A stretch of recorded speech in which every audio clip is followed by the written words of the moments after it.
Hello, Susannah here. Slightly windy day, so I hope it doesn't stop you guys being able to hear me.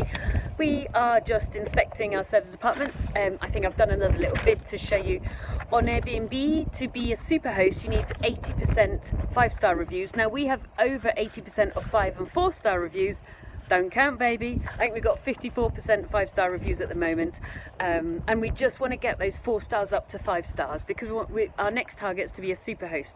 So we've been in one of our properties, which is just behind me, well, in fact, just in front of me, and we've just had a quick look. In fact, Julia, our cleaner's there.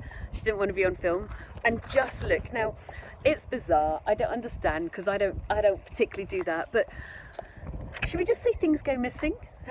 So for example, I need to get more forks, because why would you take a fork or two from a service department? But people do. A couple more knives, some more spoons, and we've actually just had the bathroom moved from a bath into a shower, so we've got a little bit of snagging on that job. And then I also need more glasses, wine and tumble. Like, why would you take them? But clearly somebody has. And then we just need to refill our tea, coffee and sugar pots. So that is moving us from a 4-star perfectly acceptable visit to a 5-star excellent, and by the end of today that'll be a 5-star experience again, so they better give us 5-star reviews. This is the attention to detail. Now, why is it important to be 5-star? Because we get to top of ratings. If we're Superhost, we get to be top of ratings, we'll get booked more, we'll charge more money. The game's a good one. See you soon.